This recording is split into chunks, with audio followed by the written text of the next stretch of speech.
misalnya mempersekusi Yusuf Madebulu atau apologet, menangkap Lina Mukerji yang orang muslimah yang makan daging babi, untung udah dibebaskan. Jadi kelihatan kepolisian itu, jadi memang negara seperti Pak Teddy itu benar-benar bahwa negara yang justru sedang membuat Indonesia itu jadi khilafah, negara yang bekerja. Walaupun mungkin motivasinya adalah persaingan karir, ya misalnya kan mungkin saingannya Pak Joni Lumintang itu, Letjen Joni Lumintang itu ada juga yang Muslim. Lalu dia gunakan itu, ya kan kita pernah juga dalam office politik ya. Jadi itu janganlah, jangan sampai terjadi. Indonesia kalau sudah, kan ini sudah lama-lama nih dalam setiap channel udah kali merasa kok di era Jokowi kok terjadinya di era Jokowi loh. Lupa, guys. Hari ini aku kayaknya dipecat dari kartu keluarga karena aku penasaran banget sama yang namanya kriuk babi ya. Jadi hari ini rukun iman udah aku langgar. Udah pasti nih kartu keluargaku dicabut. Tapi aku cuma penasaran karena di TikTok tuh banyak kriuk ya. Tapi kok makan kriuk babi aku merinding ya. Kemarin makan dagingnya biasa aja. Kak Lilu udah berapa kali makan babi? Totalnya 3 kali ya. Pertama di Sri Lanka. Waktu itu aku nggak sengaja makan, aku nggak bisa bahasa Inggris, pok gitu kan. Aku pikir pok itu tepok. Jadi waktu usia aku masih 24 tahun. Terus habis makan babi aku tanya sama ex aku kan, masjid mana? Gaya nanya masjid udah makan. Terus yang kedua kemarin ada acara di tempatnya non. Terus yang ketiga ini aku dengan kesadaran diri ya. Cuman pengen rasain kayak apa sih rasanya kriuk babi yang rame di, ya Allah, dipecatin dari kartu keluarga.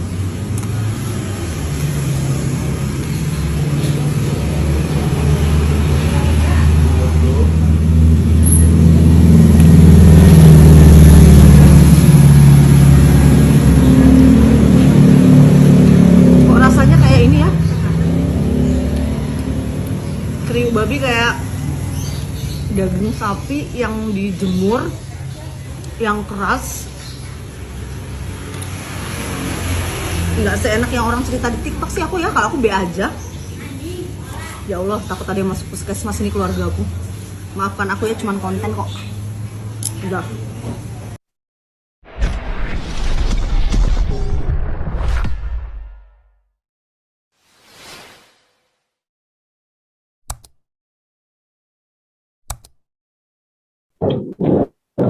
Selamat malam Indonesia, selamat pagi Amerika. Ya. Ya, ini saya mau juga sumbang saran. Ya, saya setuju dengan Pak Teddy tadi ya. Memang negara Indonesia nggak akan bisa maju nih kalau begini terus. Karena sudah jelas kan arahnya mau dibawa kemana. Dan kita nggak bisa lagi percaya sama pemerintah karena sudah dari kebijakannya sudah jelas memihak ke satu kelompok. Nah, karena itu sebaiknya sih kalau menurut saya harus berpisah gitu. Cukup sampai di sini hubungan kita gitu loh. Jadi kesepakatan itu akhiri sampai di sini. Jadi masing-masing berpisah. Misalnya Manado, Tapanuli, terus Papua ya, Papua sudah jelas. Dan itu Kalimantan juga, kalau bisa juga Bali. Ya kan? Jadi masing-masing berpisah saja karena sudah tidak ada saling percaya. Dan ini ya kalau menurut saya sih harusnya serempak gitu, minta berpisahnya serempak karena supaya kekuatan TNI itu tidak terfokus hanya ke Papua saja. Itu kasihan ya, Papua itu jadi semua kekuatan militer pasti terpusat ke sana selama ini kan, dan sudah banyak korban jiwa di Papua itu. Nah, jadi kalau serempak semua, minta berpisah. Nah, jadi kekuatan TNI pun akan terpecah gitu. Jadi tidak terfokus ke satu titik. Nah, saya kira ya usulan saya sih begitu. Kalau mudah-mudahan bisa terrealisasi.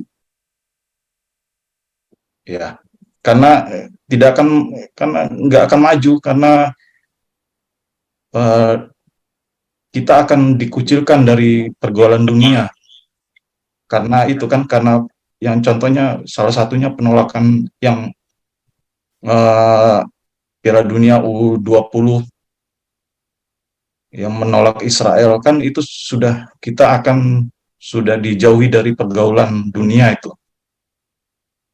dan investasi tidak akan mau masuk ke Indonesia karena sudah melihat gelagat nggak bagus dan tidak mungkin kalau tidak kerjasama dengan Israel juga bagaimana mau maju Indonesia. Begitu. Iya, terima kasih. Oke, baik. Terima kasih. Selanjutnya kita persilakan Gajah Mada. Pak Gajah Mada, silakan.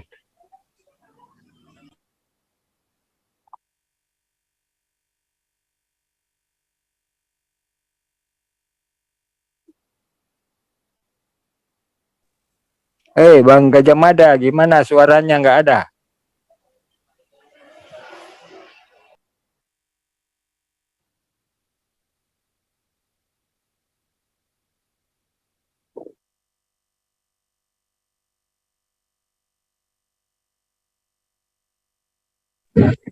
Belum masuk ya? Iya, Gajah Mada belum ada suara ini. Harus Pak ganti Paul. mic mungkin ya. Saya ganti mic. Saya mic-nya rusak. Ini sudah. Ini Nah, sudah. Ya, terima kasih. Maaf tadi mic-nya rusak. Habis baterai.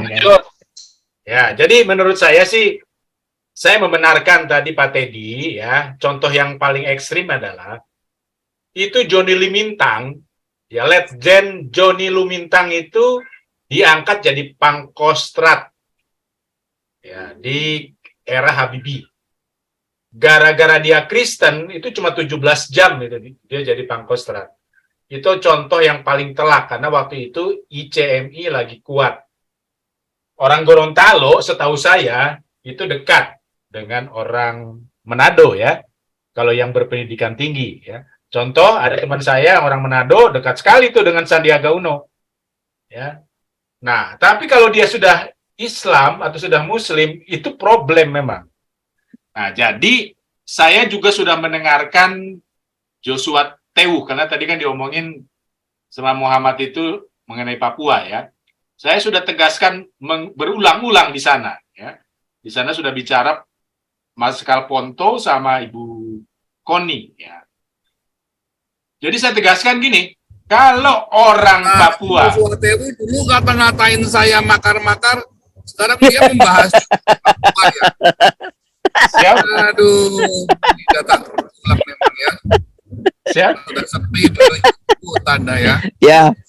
Terus saya juga sama ngata-ngatain saya buron, sekarang dia sendiri karena akan buron. Ngatain saya makar, sekarang dia pro Papua juga. siap. Aduh, memang ngatain saya nabi palsu, sekarang dia ngaku-ngaku nabi juga. Gimana sih? Ini orang-orang Joshua Tewu maksudnya, Joshua Tewu. Iya. Dendam Wah. kirim Barat. Ya, kan, ngatain saya Ya, nabi channelnya dia palsu lagi rame kan. itu sekarang. Lagi rame. Rame banget malah. Ya rame gara-gara Papua Ya, kan. gara-gara Papua. Bahas Papua, Iya. saya nggak mau bikin film soal ini. Ya, tapi intinya begini. Jadi Sekarang saya ini kita bersepakat. jadi sekarang harus semua channel, ya, semua channel apologet sekarang berubah. Kalau non-muslim didiskriminasi, ya. Jadi sekarang ini saya juga masih mendengar ya teman saya, teman dekat, ya. Ya, jadi kalau kita kesulitan, dia suka nyumbang juga saya gitu kan.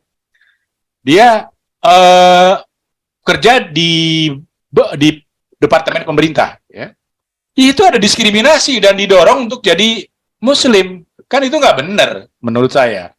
Jadi jelas ya. Jadi kita sudah melihat buktinya dari sejak ICMI pemimpinnya jadi presiden yaitu Habibie ya, memang ke belakang ini makin kacau ya. Jadi sekarang ini kita harus mendorong orang Papua. Saya sendiri sudah berkata kepada mereka di channel Pak Joshua Tewu, kalau non-Muslim atau orang Papua didiskriminasi, kalau mau jadi politikus, didiskriminasi pakai surat Al-Maidah 51. Kalau dia jadi apologet, didiskriminasi dengan undang-undang penistaan agama, seperti Yusuf Manubulu. Kalau dia mau bikin gereja, didiskriminasi dengan SKB 2 Menteri. Merdeka aja.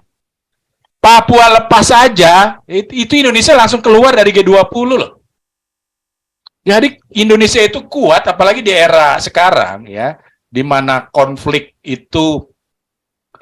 regional itu sangat tajam sekarang ya.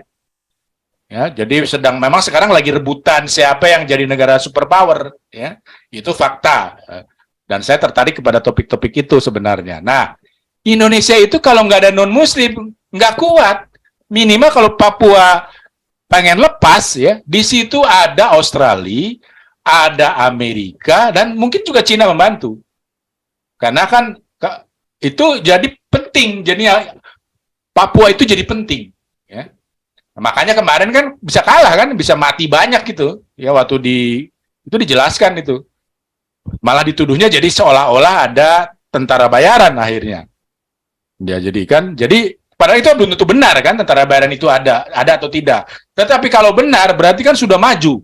Kalau tidak benar berarti KKB Papua itu sudah begitu terampil dalam persenjataan atau dalam berperang. Dan itu kan bahaya gitu. Hanya memang kalau saya lihat, saya sudah ikutin mayoritas mungkin semua kontennya ya. Paradoks Papua itu sekarang udah 30. Jadi udah sebulan. Memang resolusi 2504 PBB itu susah dilawan ya. Itu terlalu kuat karena dasarnya dari New York Agreement, di mana New York Agreement itu menyatakan harus pengalihan kekuasaan dari pemerintah Belanda kepada Indonesia asal ada referendum. Nah, referendumnya itu disaksikan PBB. Terlepas itu jujur atau tidak, tapi PBB setelah referendum melanjutkan resolusi. Jadi kuat sekali, dan itu dikuatkan juga oleh Ibu Koni. Jadi memang kasihan Papua, saya udah kasih tahu beberapa kali ya. Dan yang sependapat dengan saya itu ada salah satu presiden Papua yang mana tuh saya nggak tahu ya. Forkrot apa namanya? Namanya susah lah. Dia kurang lebih sama sependapat dengan saya. Kalau dari jalur itu nggak akan merdeka Papua. Indonesia terlalu kuat. Tapi kalau didiskriminasi, nah orang Papua didiskriminasi, itu bisa merdeka. Kenapa? Ya, ini ada contohnya nih. Sebentar saya. Ini di era modern. Yugoslavia, ya Yugoslavia itu kan negara modern. Itu bangsa Slavia dia. Cuma beda-beda agama. Ya, bangsa Slavia itu Rusia loh. Nah, saya sudah istilahnya saya punya teman lebih tepat berteman dengan orang Serbia sebenarnya. Wah, jengkel banget dia sama NATO. Nah, bahkan sekarang pun Serbia nggak mau menjadi anggota NATO. Jadi dia jadi beberapa negara, Slovenia, Kroasia, itu Slovenia tahun 91, Kroasia 91, itu merdeka loh. Bosnia 92, Serbia 2008, Montenegro 2006, Makedonia Utara 91, Kosovo sekarang lagi 2008 ini lagi mulai, walaupun belum ada yang mengakui. Jadi kalau perbedaannya ada, diskriminasinya agama itu bisa merdeka. Tapi kalau resolusi 2504 agak berat, ya.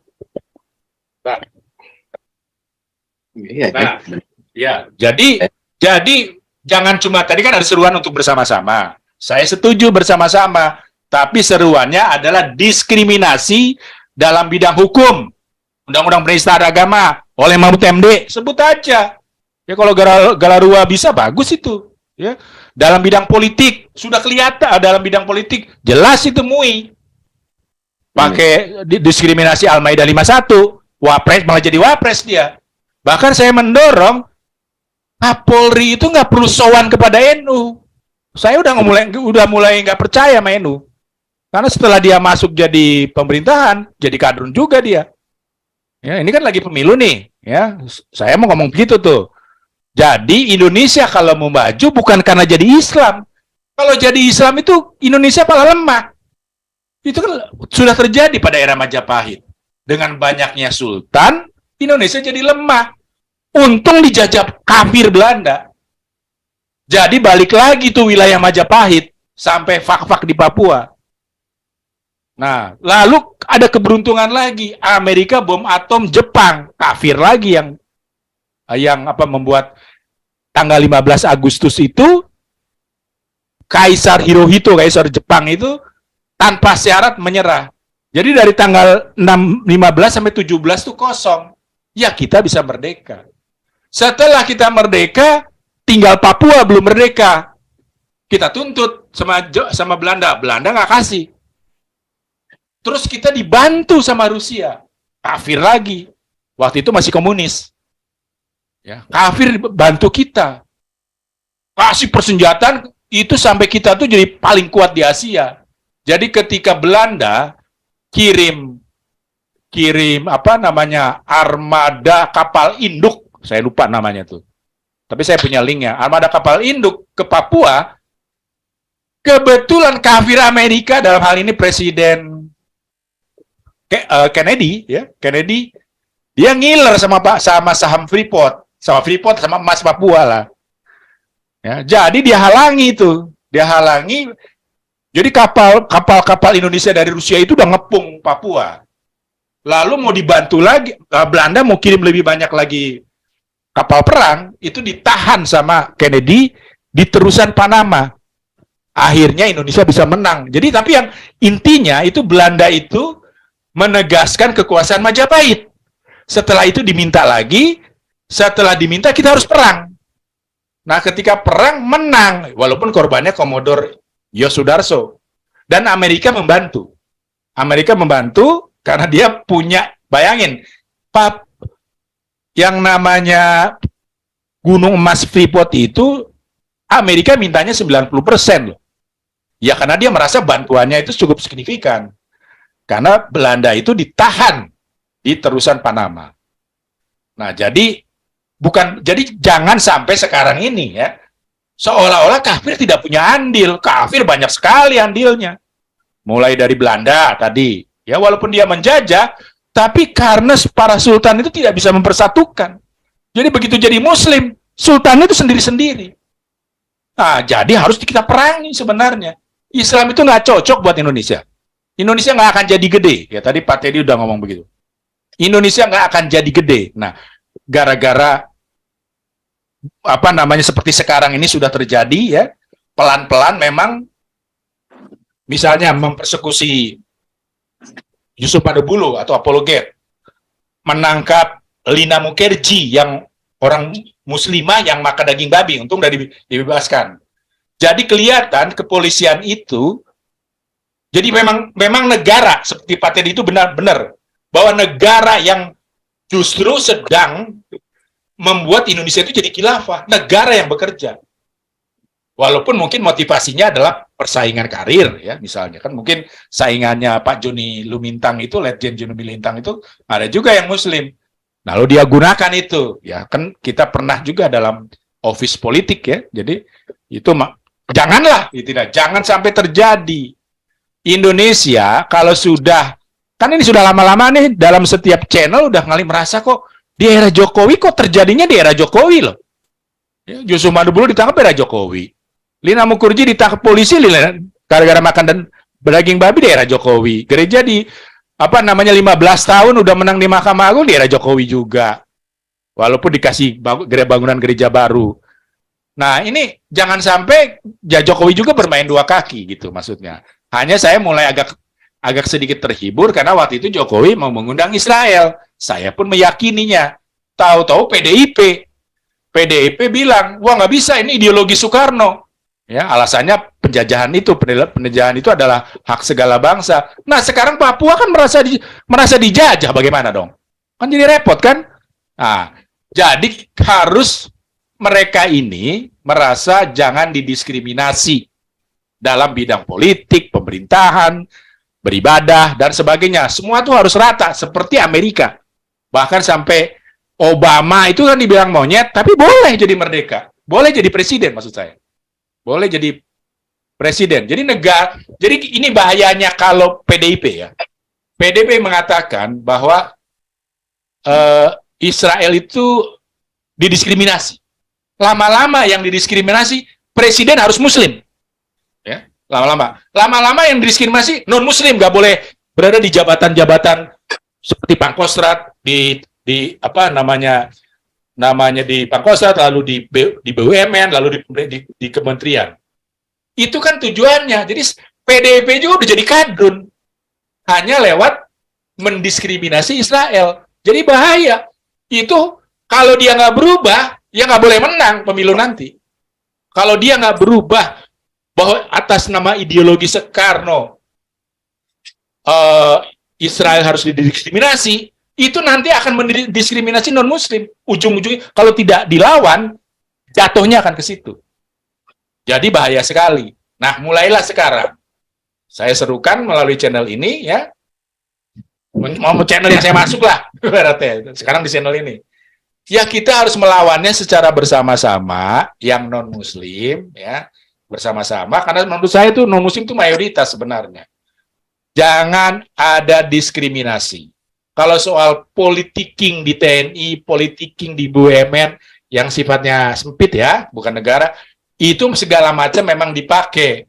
Tapi janganlah sampai Johnny Lumintang baru 17 jam dicopot lagi. Itu kan kebangetan, itu kelihatan banget itu karena Johnny Lumintangnya itu jelas itu di situ tertulis karena dia Kristen, makanya nggak boleh.